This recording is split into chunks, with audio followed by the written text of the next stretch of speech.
The year is 1937, the height of Europe's political instability. But this year also had the biggest military miscalculation that era. That year, a military leader did what no leader would dare do. At that very moment when Europe is marching towards war, this man turned on his own army. He had his best generals accused of treason, arrested, tortured, and executed. And his reason for doing this was not because they had failed him, no, but because he feared them.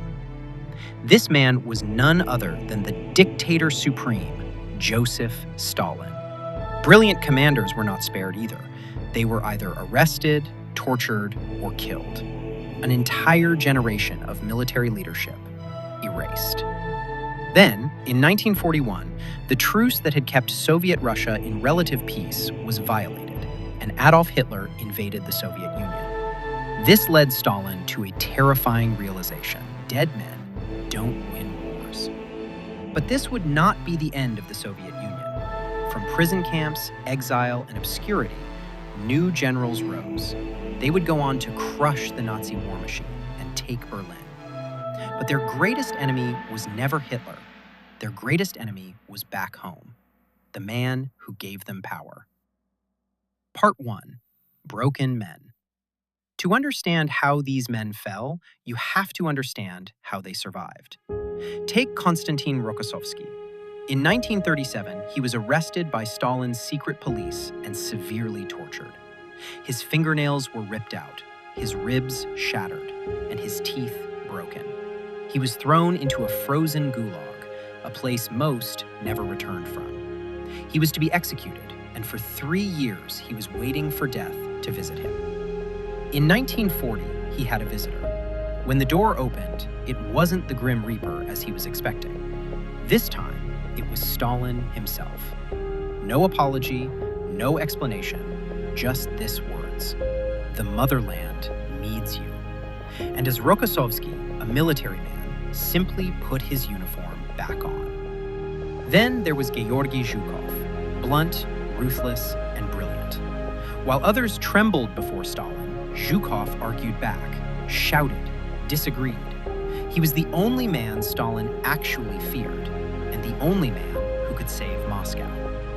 And finally, there was Ivan Konyev. He was not the most gifted, neither was he the most famous, but he was the most relentless. Konyev, unlike the other generals, was driven by one thing: beating Zhukov.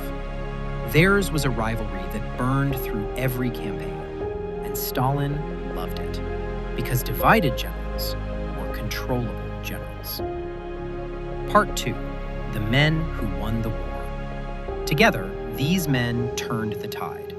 At the Battle of Stalingrad, the German advance broke. At the Battle of Kursk, the largest tank battle in history, they shattered Hitler's final offensive. Step by step, they pushed west. With a clear battle line between Zhukov and Konyev, the men marched on. But the line would end 60 kilometers from Berlin. This would be no man's land. Whoever broke through this lines first and captured the city would lead the victory parade. However, unbeknownst to them at the time, the man who would lead the victory parade would be marked for life, as we'll see later on. But back to the war. The generals were relentless, brutal, and unstoppable until they finally captured Berlin on May 1945. The war in Europe was over. The Red Army had taken the Nazi capital, and for a moment, these men were heroes. Part 3. The Moment of Glory. June 24th, 1945. Victory Parade, Red Square. Stalin watched in silence. But below, a different man held the spotlight. Georgy Zhukov rode into the square on a white stallion. The crowd erupted. Cheers echoed across Moscow. And for a brief moment, Zhukov was the most loved man in the Soviet Union. And that in itself was the problem. Part 4. The Fall. You see, in Stalin's world, there could only be one hero, and it was never going to be his generals. So a plan was set in motion to destroy their image. But the plan wasn't to execute them, not this time. That would make them martyrs. Instead, the plan was to dismantle them, quietly. Zhukov was accused of looting art from Germany, stripped of power, and exiled to Odessa. The hero of Berlin was effectively erased. Rokossovsky, the most talented general to ever serve Stalin, was removed from the Soviet Union entirely.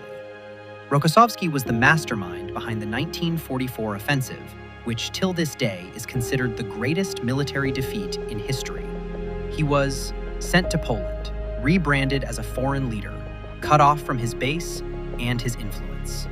A man destined to live between two worlds and trusted by none. Konev, who Stalin considered loyal and useful, was used to sign the condemnation papers of others, a general forced to help destroy his own peers.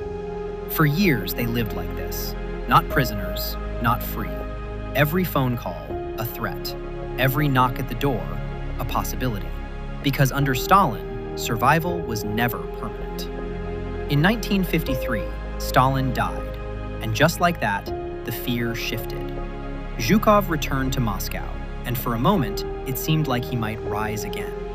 He even helped Nikita Khrushchev arrest one of the most feared men in the Soviet Union, Lavrentiy Beria. But politicians are fickle.